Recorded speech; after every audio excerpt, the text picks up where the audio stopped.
నమస్కారం. మీరు చూస్తున్నారు ఓజే న్యూస్. నేను మీ అపరాజిత. ఈ వారం వార్తల్లోకి వెళ్తే, ఉస్మానియా యూనివర్సిటీ జర్నలిజం విభాగంలో సర్వత్ హుసేన్ డిజిటల్ మీడియా సెంటర్ను ఈ నెల 20వ తేదీన vice chancellor professor Kumar Molugaram ప్రారంభించారు. సుమారు 20 లక్షల రూపాయల విలువైన ఎక్విప్మెంట్లు పూర్వ విద్యార్థి సర్వత్ హుసేన్ జ్ఞాపకార్థంగా ఆయన సతీమణి విద్యా భండార్కర్ విరాళంగా అందించారు. వీసీ మాట్లాడుతూ, ఈ కేంద్రం విద్యార్థులను డిజిటల్ భవిష్యత్తుకు సిద్ధం చేసే కీలక వేదికగా నిలుస్తుందని కొనియాడారు. ఉస్మానియా విశ్వవిద్యాలయంలో చదివిన విద్యార్థులు ఎన్నో ఉన్నత శిఖరాలను అధిరోహించి పలు ప్రముఖ సంస్థల్లో విధులు నిర్వహిస్తున్నారని ఆర్ట్స్ కళాశాల ప్రిన్సిపల్ ప్రొఫెసర్ సి కాసిం తెలిపారు. 1987 నుండి 89 బ్యాచ్కు చెందిన సర్వత్ హుసేన్ ఇక్కడే బీసీజే, ఎంసీజే పూర్తి చేసి వరల్డ్ బ్యాంక్లో 25 ఏళ్ల పాటు ఉన్నత హోదాల్లో పనిచేశారు. కార్యక్రమంలో జర్నలిజం విభాగాధిపతి Satish Kumar, teaching, non teaching staff మరియు విద్యార్థులు పాల్గొన్నారు. విద్యార్థులు అతిథులను ఆత్మీయంగా స్వాగతించగా, డిజిటల్ మీడియా సెంటర్లో జర్నలిజం విద్యార్థులు రూపొందించిన వాల్ ఆర్ట్ ప్రత్యేక ఆకర్షణగా నిలిచింది. Doctor BR Ambedkar open university vice chancellor professor Ghanta Chakrapani Asian association of open universities AAOUకి 2026 నుండి 28 వరకు కార్యనిర్వాహక సభ్యుడిగా ఎంపికయ్యారు. అంతర్జాతీయ స్థాయిలో ఓపెన్ అండ్ డిస్టెన్స్ విద్యాభివృద్ధికి ఆయన సేవలకు గుర్తింపుగా ఈ పదవి లభించింది. ప్రొఫెసర్ ఘంటా చక్రపాణి ఉస్మానియా యూనివర్సిటీ పూర్వ విద్యార్థి కావడం విశేషం. ఉస్మానియా యూనివర్సిటీ నుండి MA communication and journalism, MA sociology పూర్తి చేశారు. ఈ ఎంపికపై విద్యార్థులు, అధ్యాపకులు, ప్రముఖ విద్యావేత్తలు అభినందనలు తెలియజేశారు. తెలంగాణ శాసనసభ శీతాకాల సమావేశాలు డిసెంబర్ 29 నుండి ప్రారంభం కానున్నాయి. ఈ సమావేశాల్లో ప్రధానంగా సాగునీటి సమస్యలపై చర్చ జరగనుంది. ముఖ్యంగా కృష్ణా, గోదావరి నదుల నీటి వాటాల పంపిణీ అంశం, ఆంధ్రప్రదేశ్తో ఉన్న వివాదాలపై దృష్టి సారించనున్నారు. ముఖ్యమంత్రి రేవంత్ రెడ్డి గత బీఆర్ఎస్ ప్రభుత్వం అమలు చేసిన సాగునీటి విధానాలపై మరియు కేంద్ర ప్రభుత్వంతో పెండింగ్లో ఉన్న నీటి సంబంధిత అంశాలు కూడా ఈ సమావేశాల్లో ప్రస్తావించనున్నారని సమాచారం. అదేవిధంగా ఆంధ్రప్రదేశ్ ప్రభుత్వం అక్రమంగా నీటిని మళ్లిస్తున్నదన్న ఆరోపణలపై కూడా సభలో చర్చ జరగనుంది. ఇదిలా ఉండగా, ముఖ్యమంత్రి ఇటీవల జరిగిన గ్రామ పంచాయతీ ఎన్నికల ఫలితాలను సమీక్షించి అవి సంతృప్తికరంగా ఉన్నాయని పేర్కొన్నారు.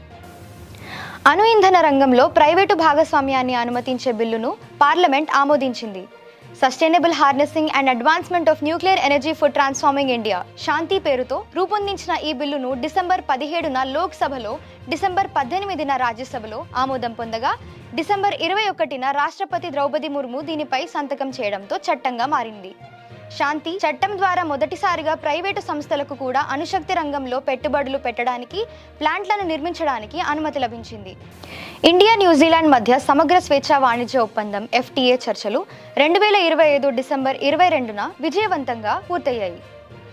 మార్చి 2025 మొదలైన ఈ చర్చలు కేవలం 9 నెలల్లో ముగియడం విశేషం. ఈ ఒప్పందంతో వచ్చే 5 ఏళ్లలో ద్వైపాక్షిక వాణిజ్యాన్ని $5 బిలియన్ పెంచాలని లక్ష్యంగా పెట్టుకున్నారు. ఇండియా ఎగుమతులకు న్యూజిలాండ్ 100% జీరో టారిఫ్ ఇస్తుంది. ఇండియా కూడా న్యూజిలాండ్ ఎగుమతుల్లో 95% వరకు సుంకాలు తగ్గిస్తుంది. డైరీ, ఉల్లి, చక్కెర వంటి వ్యవసాయ ఉత్పత్తులకు ఇండియా మినహాయించింది. IT, హెల్త్ కేర్ రంగాల్లో భారత నిపుణులకు వీసా అవకాశాలు పెరుగుతాయి. ఈ ఒప్పందం 2026లో అధికారికంగా అమల్లోకి వచ్చే అవకాశం ఉంది. బంగ్లాదేశ్లో హిందూ యువకుడి హత్య వలన హిందువులపై దాడిని ఖండిస్తూ ఢిల్లీలో నిరసనలు మిన్నంటాయి. బంగ్లాదేశ్ హైకమిషన్ వద్ద విశ్వ హిందూ పరిషత్, బజరంగ్ దళ్ కార్యకర్తలు భారీ నిరసన చేపట్టారు. బంగ్లాదేశ్ ప్రభుత్వానికి వ్యతిరేకంగా నినాదాలు చేశారు. ఆరావళి కొండలపై సుప్రీంకోర్టు నిర్ణయం పెద్ద చర్చకు దారితీసింది. 100 మీటర్ల కంటే తక్కువ ఎత్తు ఉన్న కొండలను అరావళిగా పరిగణించబోమని కోర్టు నిర్వచించింది. దీంతో అనేక కొండలు రక్షణ నిబంధనల నుండి బయటపడుతాయనే ఆందోళన వ్యక్తమవుతోంది. ఈ నిర్ణయానికి వ్యతిరేకంగా రాజస్థాన్ ప్రజలు, పర్యావరణవాదులు నిరసనలు చేపడుతున్నారు. కేంద్ర ప్రభుత్వం మాత్రం సుమారు 90% ప్రాంతం ఇంకా రక్షణలోనే ఉంటుందని స్పష్టం చేసింది. హైదరాబాద్లోని ఎన్టీఆర్ స్టేడియంలో 38వ హైదరాబాద్ బుక్ ఫేర్ డిసెంబర్ 19 నుండి 29 వరకు జరుగుతోంది. 365 స్టాళ్లతో పాటు సాహిత్య, సాంస్కృతిక కార్యక్రమాలతో ఈ పుస్తక ప్రదర్శన పాఠకులను విశిష్టంగా ఆకర్షిస్తోంది. పిల్లల కోసం ప్రత్యేక కార్యక్రమాలు నిర్వహిస్తూ పఠన సంస్కృతిని పెంపొందించేందుకు పండగ వాతావరణాన్ని కల్పించారు. ప్రదర్శన ప్రాంగణానికి ప్రజాకవి అందశ్రీ పేరు పెట్టగా వేదికలకు ప్రముఖ సాహిత్య సాంస్కృతిక వ్యక్తుల పేర్లతో నామకరణం చేశారు. పుస్తకాల కొనుగోలు మాత్రమే కాకుండా పఠన ఆసక్తిని ప్రోత్సహించే లక్ష్యంతో బుక్ ఫేర్ కొనసాగుతోంది. యూనివర్సిటీ లెవెల్ నుండి యూనివర్సల్ లెవెల్ వరకు రాజకీయాలు, సమాజం, విద్య, సంస్కృతి అంశాల్లో ఆ వారంలో జరిగే ప్రతి ముఖ్య సమాచారం కోసం ఓజే న్యూస్కి సబ్స్క్రైబ్ చేయండి.